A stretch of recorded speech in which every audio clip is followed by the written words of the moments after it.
Hi there, Luann Lennox with Tequila Snobs. Today we are going to talk about the different ages of tequila. If you know nothing else about tequila and you've learned nothing else from me, this is the one thing that you probably need to know, and people will be very, very impressed. And most wait staff at most Mexican restaurants might be a little frustrated with you if you talk about this with them.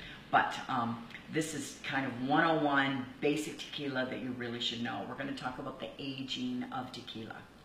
Not going to talk about how it's grown and how it's actually aged in the ground, and that's another whole video for sure.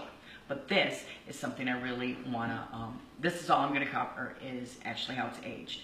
So you know that tequila is, most all spirits are distilled, and tequila by law has to be double distilled 2 times.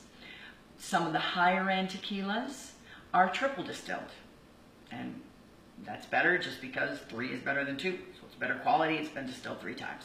So once it's been distilled, whether it's 2 times or 3 times, and this is Milagro, which is definitely distilled 3 times, they take that liquid and that tequila, it's now tequila, and they bottle it immediately.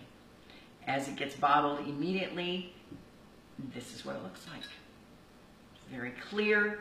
It has a lot of the agave aromas, a lot of the more of an alcohol feeling. You'll feel a little more warmth. There are many, many high-end Blanco tequilas. That's what it is when it's not rested at all. It's white, it's clear, it's Blanco. There are very, very many high-end Blanco tequilas that are still fairly smooth, but you will get more of that true agave aroma and the agave taste, and they tend to be a little warmer, a little more alcoholic.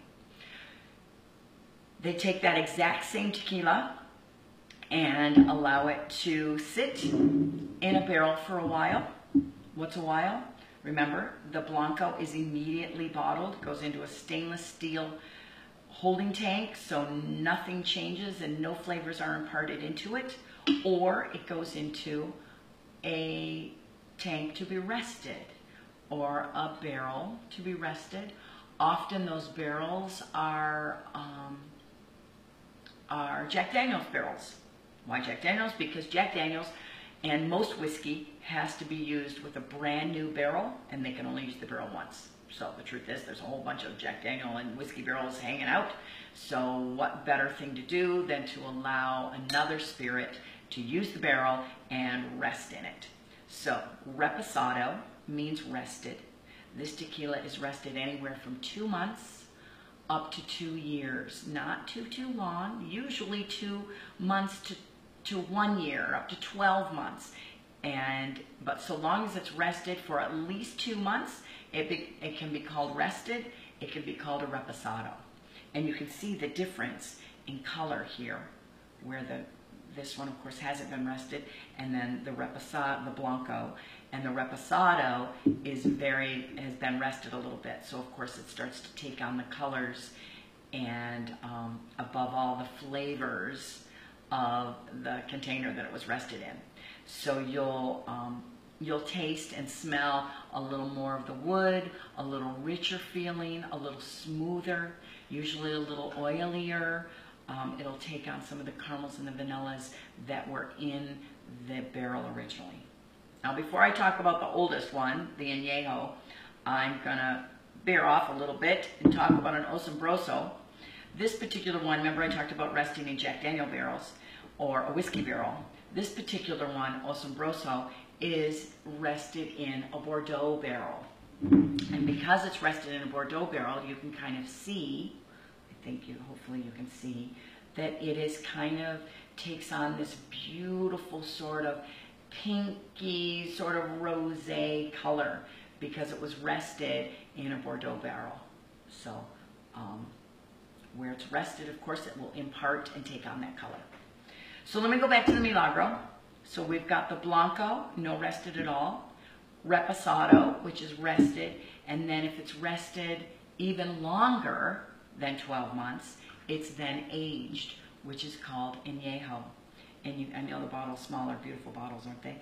But you can see that this one is aged a little bit longer, and you can see the color difference because it's been sitting in that barrel longer.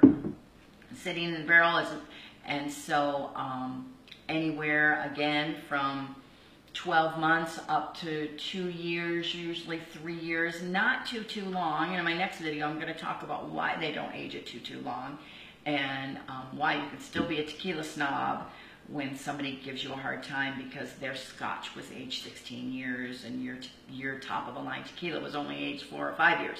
We're going to talk about that next. But right now, I just want to cover the 3 different ages. You can see the 3 different colors in them. Often the añejos, because they're aged longer, they end up being a little more pricey, a little more expensive. You'll see that all the way along. The prices will move all the way along. To the most expensive one is the one that's aged longer, because of course it takes longer to make.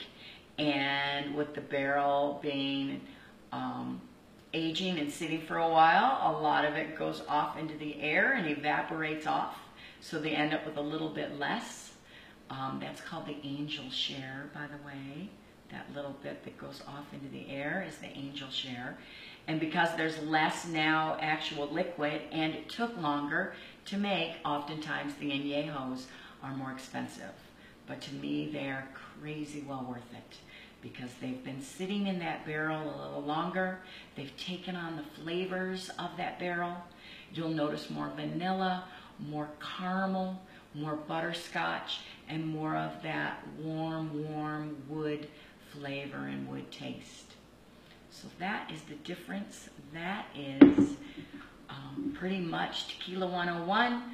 What age is the tequila? Whether it's a Blanco, which is really young, no aging at all. Reposado, which happens to be my favorite, by the way, is rested. And then Añejo is the oldest of the 3.